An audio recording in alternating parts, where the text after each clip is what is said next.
বন্ধুরা, আজকে আমি আপনাদের এমন একটা সেই পুরানো স্মৃতি জায়গায় নিয়ে যাব। সেটা হচ্ছে আমাদের এই এলাকার ঐতিহ্য, রাজা রামমোহন মণ্ডলের বাড়ি।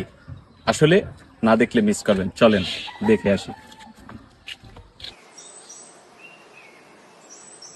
চলে আসলাম কাছাকাছি, কিছুক্ষণের মধ্যেই দেখাবো আমাদের সেই পুরানো ঐতিহ্য রাজা রামমোহন মণ্ডলের বাড়ি। আসলাম আমাদের সেই কাঙ্ক্ষিত বাড়ি, সেটার কথা আপনাদের বলা হয়েছে, সেই পুরানো ঐতিহ্য রাজা রামমোহনের বাড়ি। আপনারা এই বাড়িটা দেখলে অবশ্যই অবাক হবেন। আপনাদেরকে আমি এটা পুরাটা দেখা যাচ্ছে না, অবশ্য বাড়িটা একটু নষ্ট হয়ে গেছে, কিন্তু আপনাদের পুরাটা ঘুরিয়ে দেখাচ্ছি। চলুন আমাদের সাথেই থাকুন। এটা হচ্ছে দ্বিতীয় বিল্ডিং, এটা হচ্ছে ফার্স্ট বিল্ডিং। এটা হচ্ছে দ্বিতীয় বিল্ডিং। আমরা আজকে বিল্ডিং এর বাড়ি মানুষের সাথে কথা বলবো, ঠিক আছে? চলে আসেন গায়ে। কি অবস্থা, কেমন আছে? দেখেন এই যে এই বাড়ির মানুষজন আসেন, এই যে এই বাড়িটা কার বাড়ি?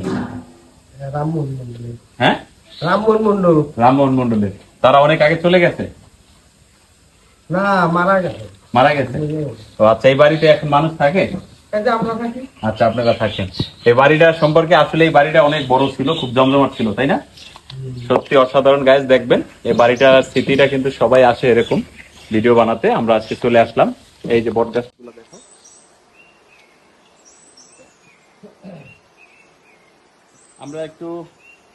আমরা একটু পিছন সাইডে চলে যাই। এটা অনেক বড় বাড়ি, অবশ্য আগের মতো পরিবেশ নাই, এবং এখানে এখন যারা থাকেন তারা হচ্ছেন তাদের শুভাকাঙ্ক্ষী।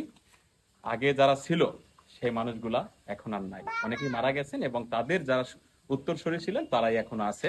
এবং বাড়িটা একটা সময় অনেক বড় জমজমাট ছিল, কালের বিবর্তনে হয়তো বা হারিয়ে যাচ্ছে। চলেন আমরা পিছিয়ে দেখাচ্ছি। গাইস দেখেন বিল্ডিং এর কারুকার্যগুলো দেখেন। আসলে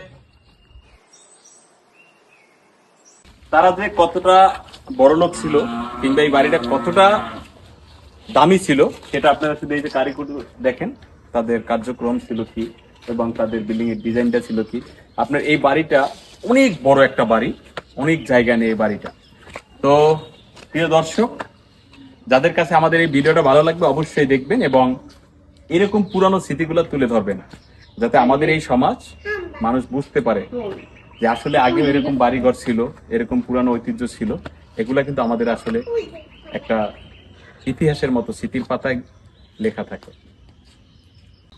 দাম্ভিকতা আর অহংকারী মানুষের একটা সময় থাকে না। এই যে বিল্ডিং, এই যে বাড়ি, এই যে দালান কোঠা, কিছুই থাকবে না আপনার সাথে। আজকে আমি যে বাড়িতে আসছি, এই বাড়ির মানুষ একটা সময় এখানকার রাজা ছিল, কিন্তু আজকে তারা পথের ফকির। এটা কেন জানেন? অনেকদিন দাম্ভিকতা থাকে না, এটাই মাথায় রাখবেন। আপনি আজকে আছেন, কালকে থাকবেন না। তো এত অহংকার করা ভালো না। মানুষের প্রতি সিম্পেথি আর ভালোবাসা দিয়ে বেঁচে থাকেন, অনেকদিন বেঁচে থাকবেন। আশা করি ভালো থাকবেন সবাই। এই যে বাড়িটা দেখেন, এরকম রাজপ্রসাদ থাকবেন একদিন, তলেই চলে যেতে হবে। পরকালটাই আপনার আসল, এটা সম্পূর্ণ নকল। দেখছেন না বাড়িটা কিভাবে ভেঙে যাচ্ছে? এরকম আমিও একদিন ভেঙে চলে যাব, মাটির সাথে মিশে যাব। অহংকার নাই।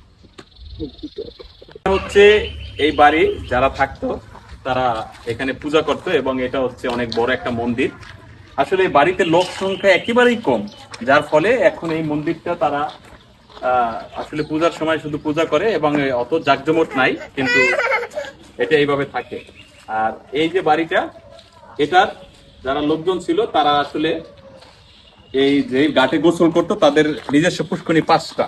তো আপনাদের একটা পুষ্করণী দেখাবো। আসলে এটা ওই পাকা করা ঘাট, সেই ঘাটটায় আমরা নিয়ে যাচ্ছি আপনাদের। আসেন,